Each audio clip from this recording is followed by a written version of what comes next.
Hello everyone, welcome back my online classes academy by Pushpa Tomar. और आज की क्लासेज हमारी यूजीसी नेट पेपर 2 साइकोलॉजी का टॉपिक करते हैं। और गाइस, आज की वीडियो कंप्लीट देखना ताकि एग्जाम में आपका कोई भी क्वेश्चन मिस ना हो। तो गाइस, हमने भगवत गीता, बौद्ध धर्म, सूफीवाद और समकालीन योग भी हम कर चुके हैं। और भारत में शैक्षणिक मनोविज्ञान जैसे कि हमारा दो टॉपिक बताए थे, स्वतंत्रता पूर्व युग और स्वतंत्रता पश्चात युग। और फिर हमने किया था 1970 में उनका दशक किया था जो सामाजिक मुद्दों से संबंधित कुछ कदम थे। फिर 1980 के दशक किए थे। और गाइज, आज का हमारा टॉपिक है पाश्चात्य मनोविज्ञान। क्या है अभी आज का टॉपिक हमारा? पाश्चात्य मनोविज्ञान। तो गाइज, इसमें जो पाश्चात्य मनोविज्ञान की जड़ों का पता ग्रीक दर्शन से लगाया था। किस दर्शक से लगाया था? ग्रीक दर्शन से लगाया गया था। तो पाश्चात्य मनोविज्ञान का विकास में अमेरिकी, ब्रिटिश, जर्मनी, ऑस्ट्रेलियाई और मनोविज्ञान की भूमिका महत्वपूर्ण मानी गई है। जो पाश्चात्य मनोविज्ञान का जो विकास था वो अमेरिका, ब्रिटेन, जर्मन, ऑस्ट्रेलियाई ऑस्ट्रेलिया और मनोविज्ञान की भूमिका भी महत्वपूर्ण मानी गई है। फिर है यूनानी विरासत मनोविज्ञान के संदर्भ में।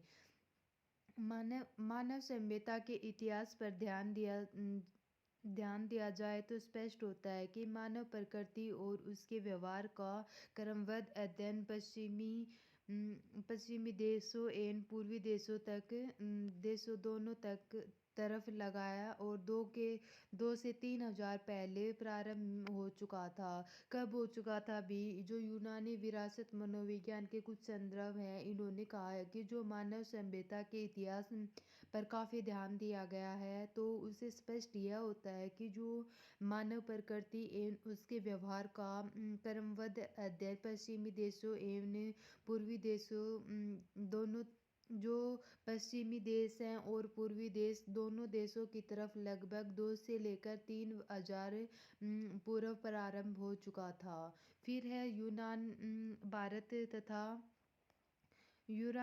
तथा चीन के दार्शनिक लगभग एक ही समय लगभग 500 से 300 ईस्वी पूर्व तथा मानव व्यवहार, प्रकृति और मन के बारे में भी विभिन्न प्रकार के सिद्धांतों का प्रतिपादन किया था। जो यूनानी है उसमें भारत और चीन के दार्शनिकों और एक ही समय में लगभग 500 ईस्वी से लेकर 300 ईस्वी पूर्व में इन्होंने व्यवहार, प्रकृति और मन के बारे में इन्होंने विभिन्न प्रकार के सिद्धांतों का वर्णन किया। जिसमें यूनानी के प्लेटो और अरस्तु भारत के भगवान, जिसमें यूनान के प्लेटो और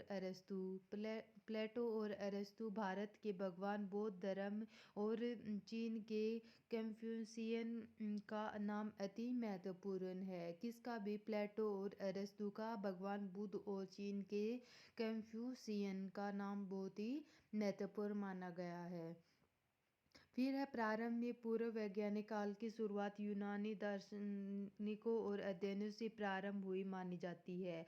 किससे मानी जाती है? जो यूनानी दार्शनिक के अध्ययनों का जो प्रारंभ हुई थी वो पूर्व वैज्ञानिक काल की शुरुआत है। किससे भी? पूर्व वैज्ञानिक काल की शुरुआत यूनानी दार्शनिकों के अध्ययनों से हमें प्रारंभ ही मानी गई थी। जैसे कि अरस्तु है, प्लेटो है, थेल्स, क्लेटस आदि। फिर सर्वप्रथम ग्रीक ने दार्शनिकों द्वारा मानव मन का क्रमबद्ध अध्ययन प्रारंभ किया गया। कब भी? जो सबसे पहले ग्रीक के दार्शनिकों द्वारा मानव मन का क्रमबद्ध अध्ययन प्रारंभ किया था। अधिकांश ग्रीक दार्शनिकों के प्राथमिक तत्वों की खोज का सतत प्रयास किया।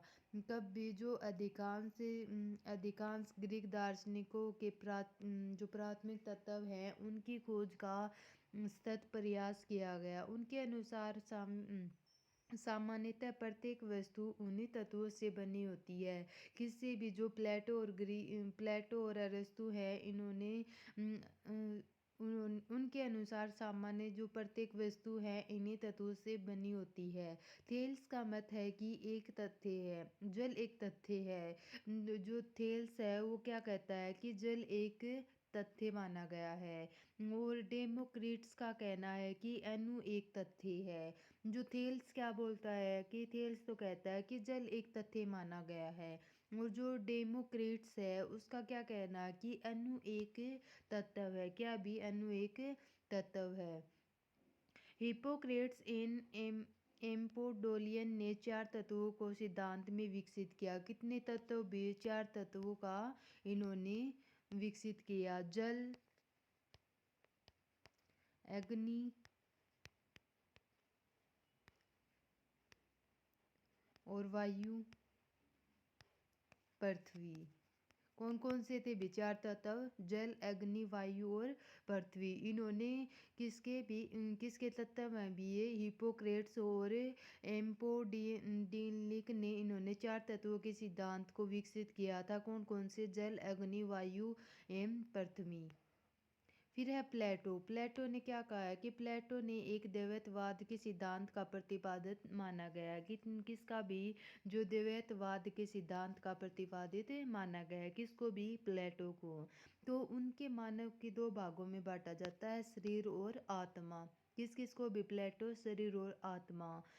तो आत्मा का स्वरूप अभौतिक होती है। किसका स्वरूप? आत्मा का स्वरूप कैसा होता है? भी अभौतिक होती है। और आत्मा को शुद्ध ज्ञान का स्रोत भी होती है। जो आत्मा होती है वो कैसे स्रोत होती है? भी शुद्ध ज्ञान का भी स्रोत माना गया है। कैसा स्रोत माना गया है? भी शुद्ध ज्ञान का। फिर है प्लेटो के अनुसार सभी ज्ञान जन्मजात होते हैं। जो प्लेटो है उन्होंने क्या कहा है कि सभी ज्ञान जन्मजात होते हैं, जबकि केवल अंतर्दर्शन के द्वारा जाना नहीं जाता। जो आत्मा के मनोविज्ञान को क्या माना है कि यह तो एक अभौतिक होती है और आत्मा का शुद्ध ज्ञान का स्रोत भी माना गया है। लेकिन प्लेटो क्या कहता है कि सभी ज्ञान जन्मजात होते हैं और इनको केवल दर्शनहीन यानी कि हमारे अंतरहीन होते हैं, तो उनके द्वारा हम जाना नहीं जाता और ना ही हमें पता चलता कि हमारे अंदर कितना ज्ञान भी होता है। तो आत्मा अन्वेषक होती है और उसके तर्क संगत भी होती है। प्लेटो के अनुसार आत्मा एक भौतिक गुण और चिंतन कई क्रियाओं के व्यवहारात्मक स्रोत होती हैं। जो प्लेटो आत्मा अनुस्वरण यानी कि जो आत्मा होती है वो तो नितरक संगत बताई है। लेकिन प्लेटो बोलता है कि आत्मा एक नैतिक गुण, चिंतन और कई क्रियाओं के व्यवहारात्मक स्रोत होते हैं। फिर है हमारी अरस्तु। अरस्तु ने क्या कहा है कि जो अरस्तु है वह प्लेटो के शिष्य थे। किसके शिष्य हैं भी ये? अरस्तु प्लेटो के शिष्य बताए हैं। किसके भी? प्लेटो के। तो अरस्तु पहले एक ऐसे यूनानी दार्शनिक थे जिन्होंने एक ऐसे विषयों के विचार व्यक्त किए गए थे जो वर्तमान मनोविज्ञान का एक मुख्य भाग माना गया है। जो अरस्तु हैं वो एक प्लेटो के शिष्य होते थे और इन्होंने एक ऐसे यूनानी दार्शनिक थे जिन्होंने ऐसे विषयों के विचार पर व्यक्त किए थे और वर्तमान मनोविज्ञान का एक मुख्य भाग भी इन्होंने बताया गया है। तो उनके अनुसार सभी जीवों की आत्मा होती है। क्या कहा है बी अरस्तु ने कि जो सभी जीव हैं उन्हें आत्मा होती है और उन्हीं यही आत्मा जीवों की ऊर्जा को प्राथमिक स्रोत भी माना गया है। जो आत्मा होती है वो सभी जीवों की आत्मा होती है और आत्मा जीवों में ऊर्जा का प्राथमिक स्रोत भी माना गया है। तो उनका मानना है कि शरीर और ज्ञान का अलगाव नहीं होता बल्कि इनमें घनिष्ठता होती है। जो अरस्तु हैं वो क्या कहते हैं कि शरीर और आत्मा में कोई भी अलगाव नहीं होता बल्कि उनमें घनिष्ठता होती है। क्या होती है भी? उसमें घनिष्ठता पाई जाती है। शरीर एक रूप है तथा आत्मा क्रिया है। तो अरस्तु ने क्या कहा है कि जो शरीर है ना वो तो एक रूप बताया है और जो आत्मा है वो क्या है भी? एक क्रिया होती है। क्या होती है भी? एक क्रिया होती है। तो अरस्तु ने आत्मा को 3 प्रकार से वर्णित किया है। कितने प्रकार बताए हैं भी इन्होंने? अरस्तु ने 3 टाइप बताए हैं और इनमें इनको क्या किया है? आत्मा के 3 टाइप्स बताए हैं और उन्होंने कौन कौन से हैं भी? उद्भिजन आत्मा यानी कि वो पौधों में पाई जाती है, संवेदनशील पशुओं में, और तर्क संगत आत्मा मनुष्य में। किसमें भी जो उद्भिज आत्मा है वो तो पौधों में पाई जाती है, संवेदनशील आत्मा है वो पशुओं में पाई जाती है, और तर्क संगत आत्मा किस में पाई जाती है, मनुष्यों में पाई जाती है। मनोविज्ञान, मनोविज्ञान यानी कि साइकोलॉजी, साइकी प्लस आत्मा। तो जो साइकी है उसको, उसका मीन्स क्या होता है, साइकी, साइकी आत्मा, और लोगोस उसका अध्ययन करना। तो साइकोलॉजी शब्द है तो दो शब्दों से मिलकर बना होता है। कौन कौन से शब्दों से बनकर बना होता है, साइकी प्लस लोगोस। तो साइकी का अर्थ होता है आत्मा और लोगोस का अर्थ होता है अध्ययन। तो साइकोलॉजी का अर्थ क्या हुआ, आत्मा का अध्ययन करना। क्या हुआ भी, आत्मा या मन का अध्ययन करना। फिर है मनोविज्ञान, आत्मा का अध्ययन, अरस्तु और प्लेटो, और दर्शन शास्त्र का भाग माना जाता है। आत्मा का अध्ययन किसने किया था भी, अरस्तु और प्लेटो ने। जो मनोविज्ञान के फादर हैं वो कौन है भी, अरस्तु, क्योंकि सबसे पहले प्रयोग अरस्तु ने किया था। किसने किया था भी, सबसे पहले अरस्तु ने किया था। तो इससे क्या हुआ कि जो मनोविज्ञान के फादर हैं वो कौन है भी, अरस्तु। कौन है, अरस्तु।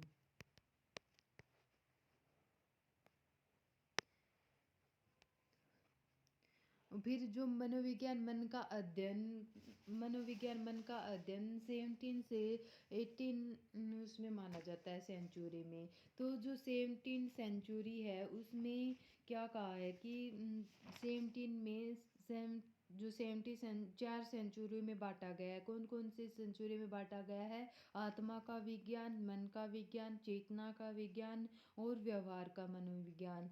तो जो 16 सेंचुरी है, 16 सेंचुरी में इन्होंने आत्मा का विज्ञान माना। क्या माना भी, आत्मा का विज्ञान। तो जो ये मनोविज्ञान है वो बोलते हैं कि किस, आत्मा तो हमने देखी ही नहीं है, आत्मा कैसी होती है, हम तो आत्मा के बारे में नहीं जानते। इसलिए इन्होंने, मनोविज्ञानों ने मिलकर इन्हें अस्वीकार कर दिया। क्या कर दिया भी, अस्वीकार कर दिया। फिर है जो 17 सेंचुरी यानी कि मन का विज्ञान। क्या है भी, मन का विज्ञान, जो पेम्पोलॉजी से, पेम्पोलॉजी ने दिया था। और इसके जो समर्थक थे वो कौन कौन थे, जॉन लोक, थॉमस रीड और वर्केले। कौन कौन थे भी, जोन्स, जॉन लोक,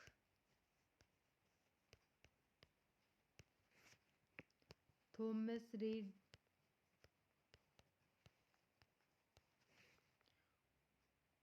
और वर्कले। तो मन के विज्ञान में कहा है कि मन तो किसी ने नहीं देखा, और मन कैसा होता है, हमने तो मन को नहीं देखा। इसलिए मनोविज्ञानों ने मन के विज्ञान को भी अस्वीकार कर दिया। क्या कर दिया अभी, 17 सेंचुरी में मन का विज्ञान दिया था मनोविज्ञानों ने, लेकिन उसका अध्ययन यानी कि मन तो किसी ने नहीं देखा, मन तो अमूर्त होता है और हम मन को नहीं जानते, क्योंकि मन तो अंतर्मुखी होता है। तो इसलिए इन्होंने क्या कर दिया भी, अस्वीकार कर दिया। फिर थर्ड था हमारा चेतना का विज्ञान। कौन सा है भी, चेतना का विज्ञान, चेतना का विज्ञान। तो चेतना का विज्ञान कौन सी सेंचुरी में दिया, 19 सेंचुरी में दिया। तो चेतना का जो मनोविज्ञान है वो किस किस ने दिया था भी, विलियम्स वुंट और टिचनर, जेम्स सली। तो जो चेतना का विज्ञान है वो कहते हैं कि जो चेतना केवल चेतना होती है वो तो ओनली 10% होती है, और जो बची 90% है वो बाकी अचेतन होता है। क्या होता है भी, अचेतन होता है। तो इसलिए इन्होंने भी चेतना का मनोविज्ञानों ने चेतना का विज्ञान को भी अस्वीकार कर दिया। क्या कर दिया भी, अस्वीकार कर दिया। फिर फोर्थ है जो 20 सेंचुरी में, 20 सेंचुरी में व्यवहार का विज्ञान दिया। किसका विज्ञान दिया, व्यवहार का विज्ञान। तो इसमें जो व्यवहार का मनोविज्ञान होता है 20 सेंचुरी में, उसमें हमारी आत्मा भी शामिल होती है, हमारी चेतना भी शामिल होती है, और हमारा मन भी शामिल होता है और हमारा व्यवहार भी शामिल होता है। इसलिए मनोविज्ञानों ने व्यवहार के मनोविज्ञान को स्वीकार किया। क्या क्या वे व्यवहार के मनोविज्ञान को स्वीकार किया। इसलिए जो ये मनोविज्ञान वॉटसन ने क्या कहा है कि जो मनोविज्ञान व्यवहार का निश्चित व धनात्मक विज्ञान माना गया है। क्या माना गया है अभी वाटसन ने कि जो मनोविज्ञान है उनको निश्चित और धनात्मक विज्ञान कहा है।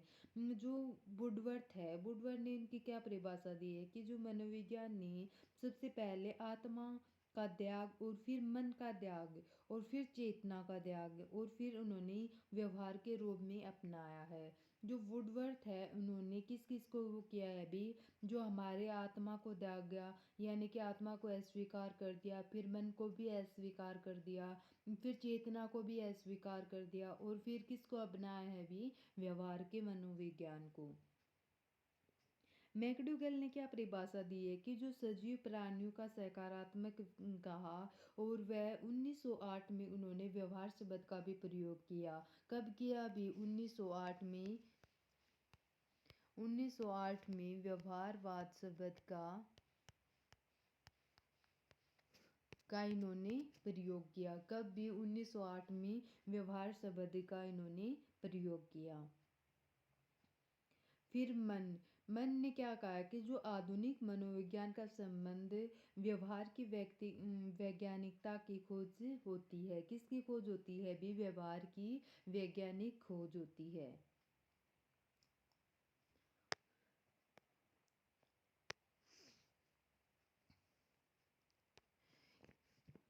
मनोविज्ञान आत्मा का अध्ययन है, मन का अध्ययन माना गया और अमूर्त एब्स्ट्रैक्ट ये तो भी हम पढ़ चुके हैं।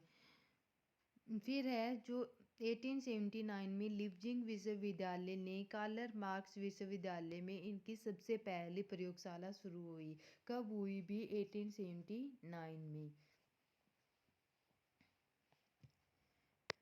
जो टिचनर वुड्स है वो किसका शिष्य माना गया है भी, मनोविज्ञान संरचनावादी का। किसका भी, संरचनावादी का।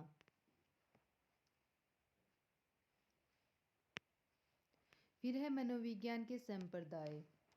क्या है भी, मनोविज्ञान के संप्रदाय। मनोविज्ञान के संप्रदाय जिनकी विचारधारा मन हो और उनकी अध्ययन एक विद्या एक हो। जो उनकी क्या है कि जो मनोविज्ञान के संप्रदाय है उनमें ये कहा है कि जो जिनकी विचारधारा है वो तो केवल एक ही हों और उनका अध्ययन क्या है, विद्या भी एक हो। लेकिन मनोविज्ञान के संप्रदाय में 19वीं शताब्दी में अंत से लेकर 20वीं शताब्दी तक शुरू के बीच में विकसित किया। कब किया भी, 19वीं शताब्दी के अंत में और 20वीं शताब्दी के शुरुआत में। तो इन्होंने कौन कौन से संप्रदाय दिए हैं भी,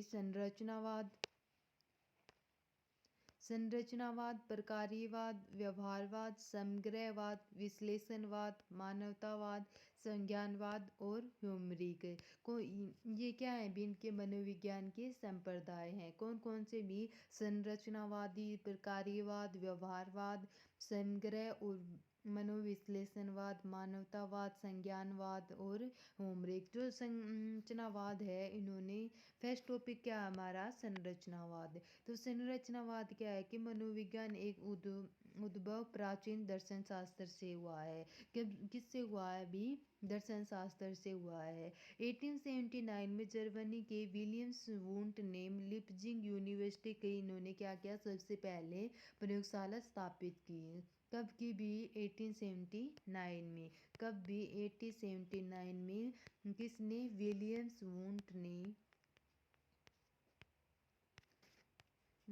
वुंट ने लिप्जिंग यूनिवर्सिटी में एक प्रथम प्रयोगशाला क्या की, स्थापित की। फिर है अंतर्निरीक्षण पद्धति में प्रयोग मानसिक प्रक्रियाओं और अध्ययन किया गया है। कब किसने किया है भी, इन्होंने एक अंतर पद्धति को प्रयोग मानसिक क्रियाओं और मन के अध्ययन में इन्होंने वर्णन किया।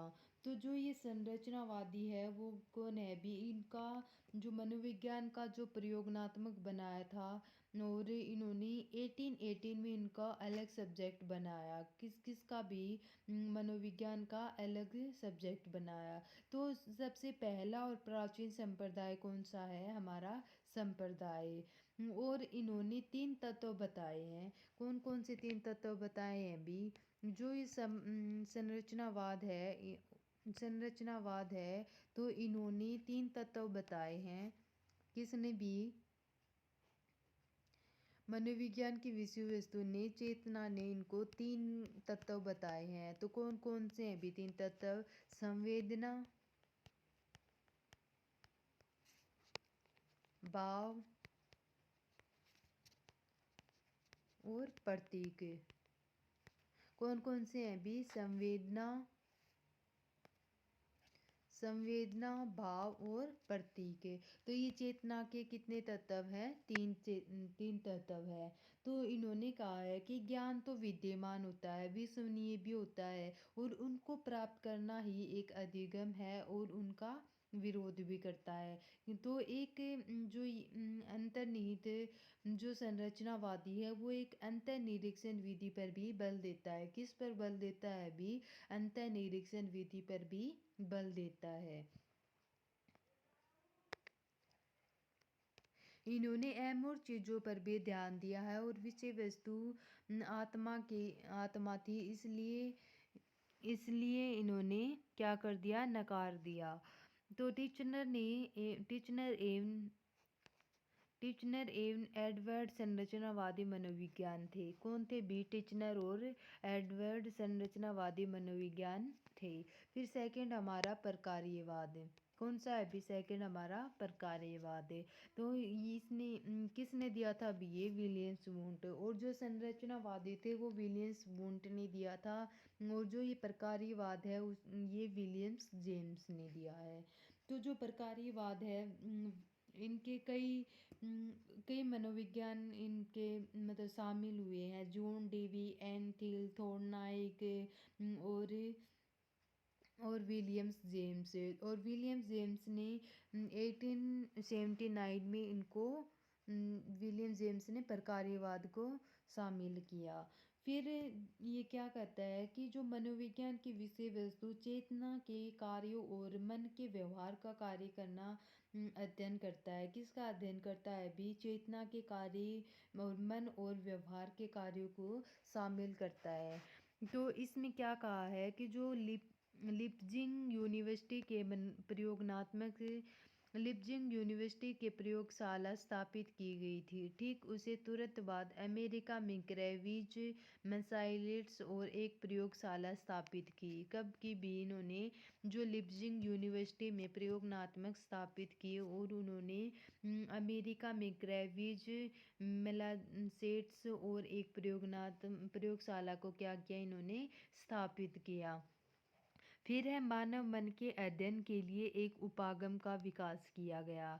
मन क्या करता है तथा मन की क्रियाओं के लोगों को अपने वातावरण के समायोजन करने के लिए किस प्रकार कार्य करता है, इस बात पर यह बल अध्ययन भी करता है। क्या करता है भी, इस बात पर ये अध्ययन करता है कि मन क्या करता है, और मन तो हमारी मानसिक क्रियाएं लोगों को अपने वातावरण में समायोजित करने के लिए और किस प्रकार वह अपना कार्य करता है, कि भी किस प्रकार वह लोगों को अपने वातावरण के समायोजित करने में सहायता करता है, और मन क्या करता है और मन क्या होता है, इसका अध्ययन किया, यह किस प्रकार इसका अध्ययन किया जाता है। तो इसमें कब, क्यों, कैसे, ये सब क्वेश्चन पूछे जाते हैं। प्रकार्यवाद का अधिगम जीववादी और व्यवहारवादी है। जो प्रकार्यवाद है वो क्या है भी, जीववादी और व्यवहारवादी माना गया है।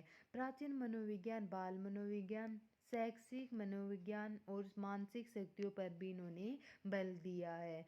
जो प्रकार्यवाद है, विलियम्स जेम्स ने किस किस पर वो किया है भी, जो प्राचीन प्राणी मनोविज्ञान, बाल मनोविज्ञान, शैक्षणिक मनोविज्ञान, शक्तियों का कार्य क्रिया और मानसिक क्रियाओं को मानसिक मानसिक क्रियाएँ किस तरह से वातावरण के साथ समायोजित होती है, तो इसके बारे में इन्होंने बात की है। किसके बारे में बात की है अभी, जो हमारे मानसिक शक्तियों जो मानसिक क्रियाएँ होती हैं और वह किस प्रकार वातावरण में समायोजित होती है।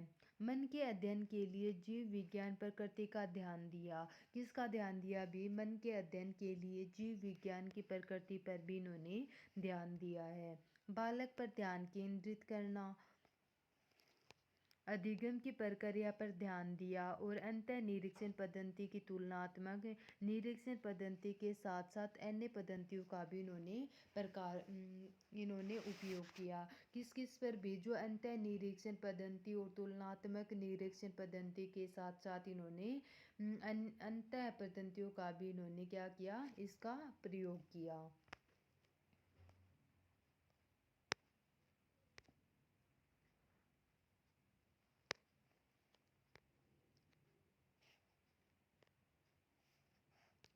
फिर है जेम्स ने बताया कि एक विचार दूसरे विचार के साथ समायोजित हो जाती है। किसके भी? जो जेम्स है उन्होंने बताया है कि जो विचार है वो दूसरे विचार के साथ समायोजित हो जाती है। तो विलियम जेम्स ने एक पुस्तक लिखी, प्रिंसिपल ऑफ साइकोलॉजी। जो विलियम जेम्स है उसने कौन सी बुक लिखी भी? Principle of psychology. तो प्रकार्यवाद की जो उत्पत्ति है वो संरचनात्मक और वर्णनात्मक व विश्लेषणात्मक उपागम के विरोध में हुई थी। किसके विरोध में हुई थी भी? संरचनात्मक के वर्णनात्मक और विश्लेषणात्मक उपयोग के विरोध हुई थी। यह संप्रदाय दो प्रकार के उत्तरों को तलाश करता है। जो प्रकार्यवाद है वो ये करता है कि व्यक्ति क्या करता है और व्यक्ति क्यों कोई व्यवहार करता है, कि मतलब व्यक्ति का व्यवहार कैसा होता है। और जो संप्रदाय सांचरी के रूप में भी इन्होंने बल दिया है। किस पे भी बल दिया है भी? संप्रदाय सांचरी के रूप में। और जो विलियम जेम्स है इन्होंने कहा है कि करके सीखने पर बल और कार्यात्मक सीखने पर बल, आयु स्तर के अनुसार इन्होंने पाठ्यक्रम निर्माण पर भी बल दिया है। किसके भी? कि बंदा खुद करके सीखेगा और उस कार्य को वह जल्दी से सीख पाएगा। और कार्य क्रमिक सीखना यानी कि क्रम के अनुसार उस कार्य को सीखने पर बल और आयु स्तर के अनुसार पाठ्यक्रम निर्माण का भी इन्होंने वर्णन किया है। फिर थर्ड हमारा व्यवहारवाद। थर्ड क्या है अभी हमारा? व्यवहारवाद। किसने दिया? जेबी वॉटसन ने। किसने दिया है? जेबी वॉटसन ने। तो जेबी वॉटसन ने अमेरिकी मनोविज्ञान थे। जो जेबी वॉटसन है कौन थे भी? अमेरिकी मनोविज्ञान थे। प्रथम विश्व युद्ध के दौरान व्यवहारवाद आया। जो प्रथम विश्व युद्ध के दौरान कौन सा शब्द आया भी? व्यवहारवाद। और व्यवहारवाद में संरचना के विरोध में अस्तित्व में आया। किसके अस्तित्व में भी? जो संरचनावादी के विरोध में अस्तित्व आया था। जिन्हें देखा जा सके, जिसे छू कर हम देख सके और उसका मापन किया जा सके, तो ऐसे व्यवहार को उन्होंने अपनाया। जो जेवी वाटसन है इन्होंने क्या किया भी? जिसे हम देख सकते हैं और उसको हम छू भी सकते हैं और उसका मापन भी किया जाता है, तो ऐसे व्यवहारवाद को इन्होंने माना। किसने भी? जेवी वाटसन ने। व्यवहार का अध्ययन करने वाले मनोवैज्ञानिक व्यवहारवादी के नाम से जाने जाते हैं। किसके नाम से जाने जाते हैं भी? जो व्यवहार का अध्ययन है उसका मनोवैज्ञानिक व्यवहारवादी के नाम से जाना गया है। सीखने की प्रक्रिया पर भी जोर दिया इन्होंने, अनुवांशिक के आधार पर। फिर है मानव के व्यवहार को समझने के लिए प्राणी का अध्ययन करना। किसका भी? मानव के व्यवहार और उसे समझने के लिए प्राणी का बल देना। वॉटसन पेवलोव जैसे शरीर संरचना शास्त्रीय के कार्यों पर भी प्रभावित थे। किस पर प्रभावित थे भी इन्होंने? जो जेवी वॉटसन है और उन्होंने शरीर शास्त्रियों के कार्यों पर भी इन्होंने प्रभावित थे। पेवलोव ने शास्त्रीय अनुबंधन सिद्धांत और वॉटसन पर इन्होंने गहरा प्रभाव पड़ा था। किसका प्रभाव पड़ा था भी? जो शास्त्रीय अनुबंधन थ्योरी है किसने दी है भी? पेवलोव ने। और ये थ्योरी हमें अधिगम के चैप्टर में करेंगे। ठीक है गाइज।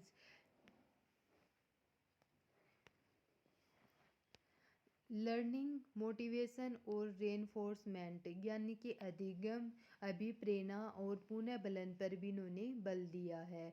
बही दर्शन पद्धति को अपनाया, किसको अपनाया भी? बही दर्शन पद्धति को भी इन्होंने अपनाया है। फिर है व्हाट, वाहे, हाउ का जवाब दे सकते हैं। उसमें जो पीछे इसमें क्या था भी प्रकारीवाद में, इसमें तो क्वेश्चन पूछता था कि व्यक्ति क्या करता है, व्यक्ति कैसा व्यवहार करता है, और इसमें क्वेश्चन देता है। लेकिन व्यवहारवाद में क्या है कि जो भी कोई क्वेश्चन पूछता है तो उसका जवाब भी दे सकता है। टोलमैन, स्किनर, हेल, गुथरी व्यवहारवादी थे। कौन थे भी? जो टोलमैन है, स्किनर है, हेल, गुथरी और व्यवहारवादी क्या थे भी? ये व्यवहारवादी थे। वर्तमान में भी इसी मान्यता का अम,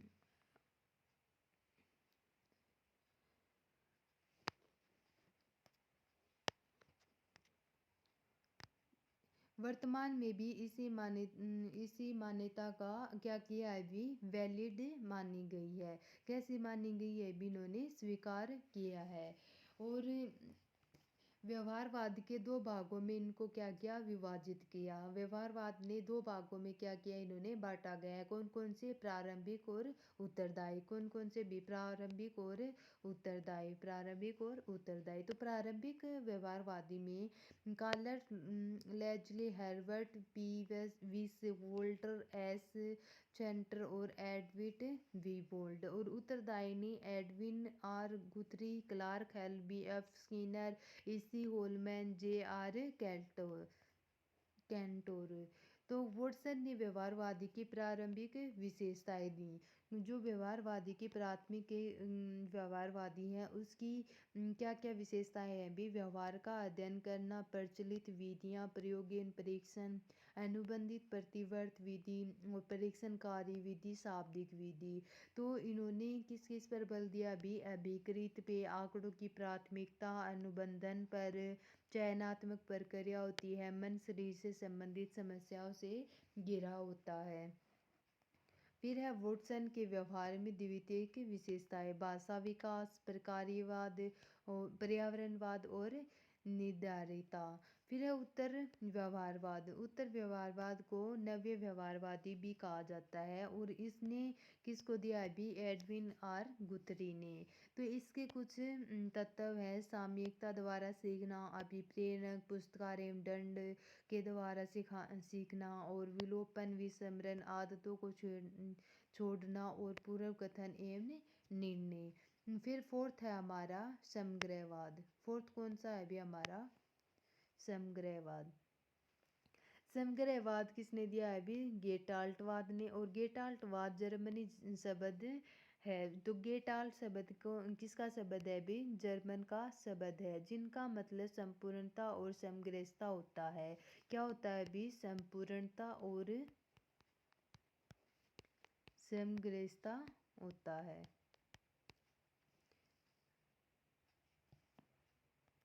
कोलर, कोल्फा और बद्रीमन इनके जनक हैं। जो गेटाल्टवादी है उसके जनक कौन है भी? कोलर, कोल्फा और बद्रीमन इनके क्या हैं? जनक है। अनुभव व व्यवहार को अनुभव और व्यवहार का होना, सीखने में अंतर्दृष्टि, सूझ, आकस्मिक होना, संपूर्णता बल की अपेक्षा दी जाती है। शिक्षा, मनोविज्ञान की योगदान, सीखने के लक्ष्य और उनको अभिप्रेत को जोड़ दिया।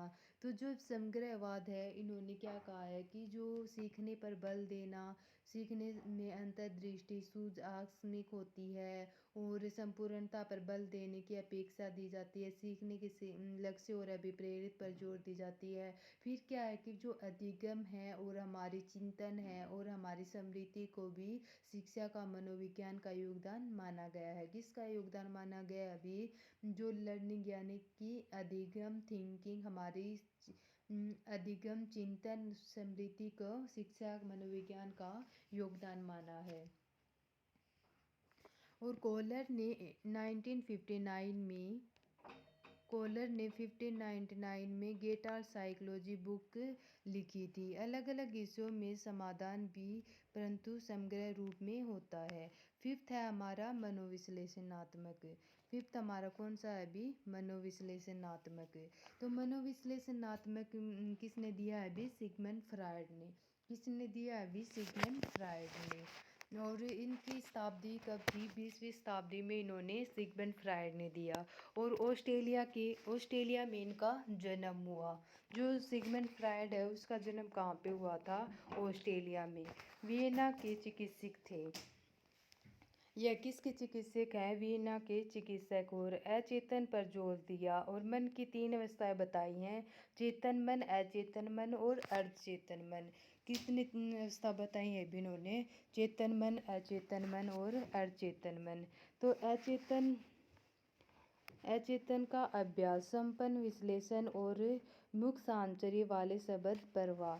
असामान्य व्यक्तियों को असामान्य से दूर करने का इन्होंने प्रयास किया। और चेतन को कितने भागों में बांटा भी इन्होंने? 10% भाग तो इनके चेतन है और बाकी जो है 90% वो इन्होंने अचेतन माने गए हैं। फिर है एडलर युग मनोविश्लेषणवादी हैं। और एडलर का काम जगह एम का माना गया है वृष्टि मनोविज्ञान। किसका मनोविज्ञान भी? वृष्टि मनोविज्ञान। युग ने इन्होंने काम शक्ति की एम दोनों महत्वपूर्ण माने हैं। जो युग है इन्होंने किस किस पर दिया है भी? जो काम शक्ति है और अहम दोनों पर इन्होंने महत्वपूर्ण माना गया है। किसको भी? विश्लेषणात्मक मनोविज्ञान को। किसको? मनोविश्लेषणात्मक मनोविज्ञान को।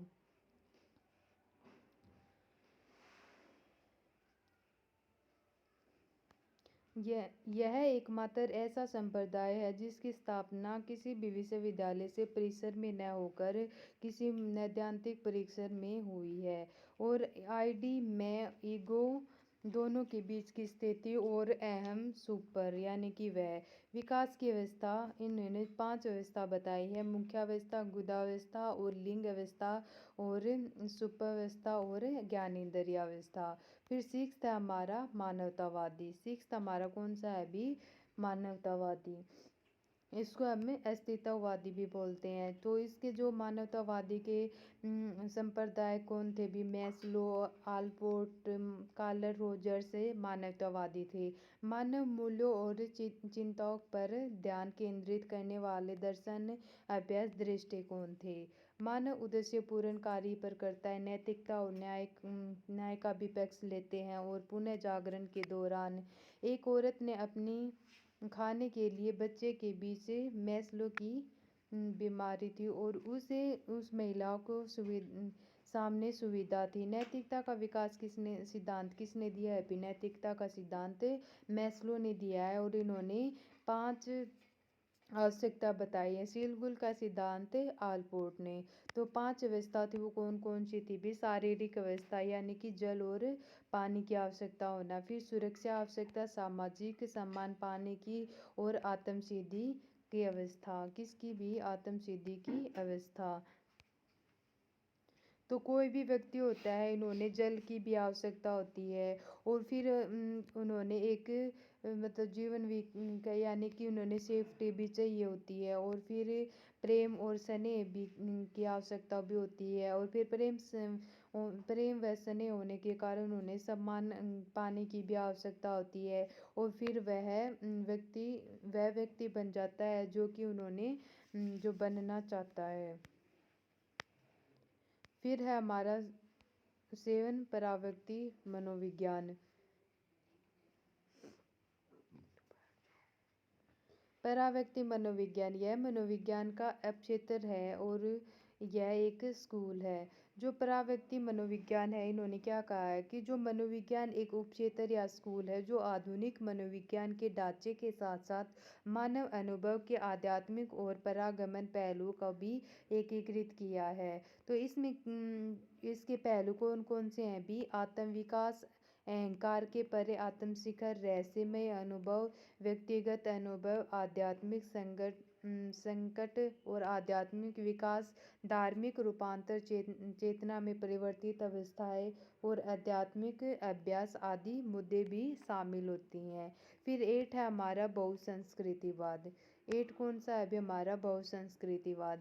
तो इसमें क्या कहा है कि जो सामाजिक स्थान की जनसंख्या के भीतर सांस्कृतिक और जातीय विविधता दोनों की वास्तविकता स्थिति के संदर्भित करता है। और कुछ देशों में इन्होंने धर्म और संस्कृति को मानने वाले लोग निवास करते हैं। किस में निवास करते हैं भी? जो धर्म और संस्कृति को मानने वाले लोग भी उन क्षेत्रों में निवास करते हैं और वहाँ पर उनकी पहचान और संस्कृति के सुरक्षित करने के उद्देश्य को अधिकारित बहुसंस्कृतिवादी नीतियाँ भी मानी गई हैं।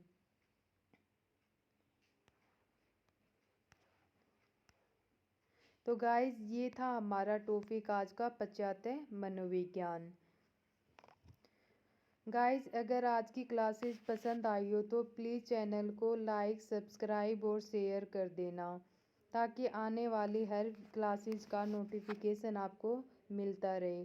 ठीक है guys, bye bye, take care, thank you.